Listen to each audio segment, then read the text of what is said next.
Friends, welcome to our channel Jyoti for knowledge and entertainment Delhi में। आज हम करने वाले हैं राष्ट्रकूट वंश का पार्ट 2। इससे प्रीवियस में मैं राष्ट्रकूट वंश के पार्ट 1 में 25 क्वेश्चन ऑलरेडी दे चुकी हूँ। तो आते हैं इसके बाद से क्वेश्चन नंबर 26। कवि राजमार्ग की रचना किसने की थी? ऑप्शन है कृष्ण द्वितीय, इंद्र तृतीय, कर्क द्वितीय, अमोघ वर्ष प्रथम। तो कवि राजमार्ग की रचना अमोघ वर्ष प्रथम ने की थी। Question number 27। कवि राजमार्ग की रचना किस भाषा में की गई थी? ऑप्शन है संस्कृत, खरोष्ठी, कन्नड़ या उर्दू। तो कवि राजमार्ग की जो रचना की गई थी ये कन्नड़ भाषा में की गई थी। Question number 28। अमोघ वर्ष ने किस नदी के किनारे जल समाधि लिया था? ऑप्शन है कृष्णा, कावेरी, तुंगभद्रा या गोदावरी। तो अमोघ वर्ष जो थे उन्होंने तुंगभद्रा नदी के किनारे जल समाधि लेकर अपना प्राण त्याग दिया था। Question number 29। आदि पुराण की रचना किसने की थी?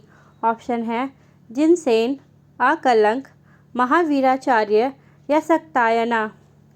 तो आदि पुराण की रचना ये जिनसेन ने की थी। Question number 30। राष्ट्रकूट वंश की स्थापना दंती दुर्ग ने कब की थी? ऑप्शन है 750 ईस्वी, 752 ईस्वी, 755 ईस्वी या 760 ईस्वी। तो राष्ट्रकूट वंश की स्थापना जो दंती दुर्ग ने की थी उन्होंने 752 ईस्वी में की थी। Question number 31। अल मसूदी किसके शासनकाल में भारत आया था? ऑप्शन है कृष्ण द्वितीय, इंद्र तृतीय, कर्क द्वितीय या अमोघ वर्ष प्रथम। तो अल मसूदी जो थे ये इंद्र तृतीय के शासनकाल में भारत आए थे। Question number 32। गणितासार संग्रह के लेखक कौन थे? ऑप्शन है जिनसेन, आकलंक, महावीराचार्य या सक्तायना। तो गणितासार जो है गणितासार के संग्रह इसके लेखक है महावीराचार्य। Question number 33। अमोघ वर्ष के बाद राजगद्दी पर कौन बैठा था? ऑप्शन है कृष्ण द्वितीय, इंद्र तृतीय, कर्क द्वितीय या कृष्ण तृतीय। तो अमोघ वर्ष के बाद कृष्ण द्वितीय राजगद्दी पर बैठे थे। Question number 34। अमोघ वृत्ति के लेखक कौन थे? ऑप्शन है जिनसेन, आकलंक, महावीराचार्य या सक्तायना। तो अमोघ वृत्ति के जो लेखक थे ये थे सक्तायना। Question number 35। जिनसेन, महावीराचार्य और सक्तायना किसके दरबार में रहते थे? ऑप्शन है कृष्ण द्वितीय, इंद्र तृतीय, कर्क द्वितीय या अमोघ वर्ष प्रथम। तो ये जो तीनों थे ये अमोघ वर्ष प्रथम के दरबार में रहते थे। Question number 36। कृष्ण द्वितीय के बाद राजगद्दी पर कौन बैठा था? ऑप्शन है कृष्ण चतुर्थ, इंद्र तृतीय, कर्क द्वितीय या कृष्ण तृतीय। कृष्ण द्वितीय के बाद राजगद्दी पर इंद्र तृतीय बैठे थे। Question number 37। राष्ट्रकूट वंश का अंतिम शासक कौन था? ऑप्शन है इंद्र चतुर्थ, इंद्र तृतीय, कर्क द्वितीय या कृष्ण तृतीय।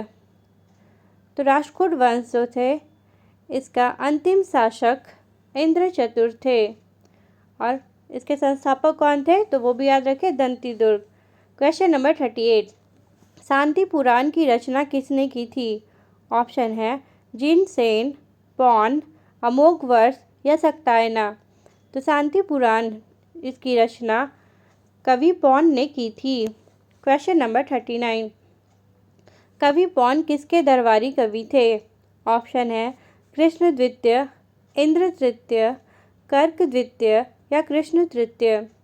तो कवि पौन जो थे ये कृष्ण तृतीय के दरबारी कवि थे। Question number 40। इंद्र तृतीय के बाद राजगद्दी पर बैठने वालों का सही क्रम बताएं। ऑप्शन है कृष्ण चतुर्थ, फिर गोविंद चतुर्थ, फिर अमोघ वर्ष तृतीय। ऑप्शन बी गोविंद चतुर्थ, अमोघ वर्ष तृतीय, कृष्ण तृतीय। ऑप्शन सी इंद्र चतुर्थ, अमोघ वर्ष द्वितीय, गोविंद चतुर्थ। या ऑप्शन डी गोविंद चतुर्थ, कृष्ण तृतीय, कृष्ण चतुर्थ। तो इंद्र तृतीय के बाद राजगद्दी पर बैठने वालों का जो सही क्रम था ये था पहले गोविंद चतुर्थ थे, फिर अमोघ वर्ष तृतीय और उसके बाद कृष्ण तृतीय। क्वेश्चन नंबर 41, राष्ट्रकूट वंश का अंतिम महान शासक कौन था? ऑप्शन है इंद्र चतुर्थ, इंद्र तृतीय, कर्क द्वितीय या कृष्ण तृतीय। तो ये बिल्कुल याद रखिए कि मैं इसमें बोल रही अंतिम महान शासक। अंतिम शासक तो इंद्र चतुर्थ थे, लेकिन अंतिम जो महान शासक थे ये थे कृष्ण तृतीय। Question number 42,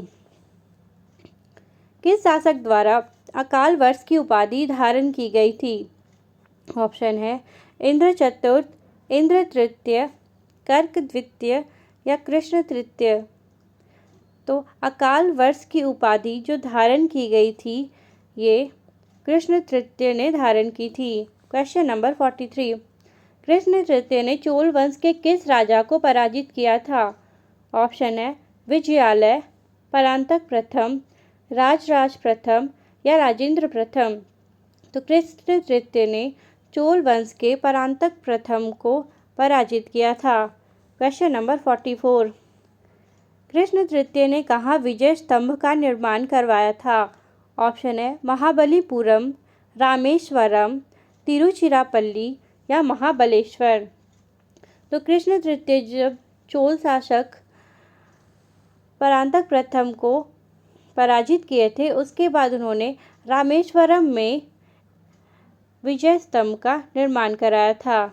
question number 44, Ellora और एलिफेंटा गुफा मंदिर का निर्माण किसके समय में हुआ था? ऑप्शन है चोल वंश, चालुक्य वंश, राष्ट्रकूट वंश या यादव वंश। तो जो एलोरा और एलिफेंटा गुफा मंदिर है इसका निर्माण राष्ट्रकूट वंश के समय में हुआ था। क्वेश्चन नंबर 45, एलोरा और एलिफेंटा गुफा कहाँ स्थित है? ऑप्शन है गोवा, केरल, महाराष्ट्र या कर्नाटक। तो एलोरा और एलिफेंटा गुफा जो है ये महाराष्ट्र में स्थित है। क्वेश्चन नंबर 46, एलोरा में शैलकृत कितनी गुफाएं हैं? ऑप्शन है 12, 29, 30 या 34। तो एलोरा में शैलकृत गुफाएं टोटल 34 है, 34 गुफाएं हैं। क्वेश्चन नंबर 46, 1 से 12 तक की गुफाएं किसके लिए है? ऑप्शन है हिंदुओं के लिए, बौद्धों के लिए, जैनों के लिए या ईसाइयों के लिए। तो 1 से 12 तक की जो गुफा है ये बौद्धों के लिए है। क्वेश्चन नंबर 47, 13 से 29 तक की गुफाएं किसके लिए है? ऑप्शन है हिंदुओं के लिए, बौद्धों के लिए, जैनों के लिए या ईसाइयों के लिए। तो अभी हमने पढ़ा 1 से 12 बौद्धों के लिए है और 13 से 29 तक की गुफाएं हिंदुओं के लिए है। क्वेश्चन नंबर 48, 30 से 34 तक की गुफाएं किसके लिए है? ऑप्शन है हिंदुओं के लिए, बौद्धों के लिए, जैनों के लिए या ईसाइयों के लिए। तो 30 से 34 तक की गुफाएं ये जैनों के लिए है। क्वेश्चन नंबर 49, बौद्ध गुफाओं में सबसे प्रसिद्ध गुफा कौन सी है? ऑप्शन है गुफा संख्या 6, गुफा संख्या 12, गुफा संख्या 8 या गुफा संख्या 10। तो बौद्ध गुफाओं में जो सबसे प्रसिद्ध गुफा है ये गुफा संख्या 10 है, जिसमें विश्वकर्मा गुफा जिसे कहा जाता है। क्वेश्चन नंबर 50, एलोरा की गुफा 15 में विष्णु के किस अवतार को दिखाया गया है? ऑप्शन है मत्स्य अवतार, वराह अवतार, कृष्ण अवतार या नरसिंह अवतार। तो एलोरा की गुफा 15 में विष्णु के नरसिंह अवतार को दिखाया गया है। Thank you for watching this video. अब आते हैं कल के सवाल के जवाब पे। कल मैंने सवाल पूछा था 10 कुमार चरित्र के लेखक कौन थे? तो दश कुमार चरित के लेखक कौन थे? इसका आंसर है दंडी। दश कुमार चरित के लेखक दंडी थे। अब आते हैं आज के सवाल पे। आज मैंने सवाल दिया है, एलोरा गुफाओं का सर्वप्रथम उल्लेख किसने और कब किया था? प्लीज़ आप लोग कमेंट बॉक्स में कमेंट करना ना भूलें और इसे लाइक एंड सब्सक्राइब करना भी ना भूलें। अब कल फिर मिलते हैं नए क्वेश्चन के आंसर के साथ। तब तक के लिए बाय बाय।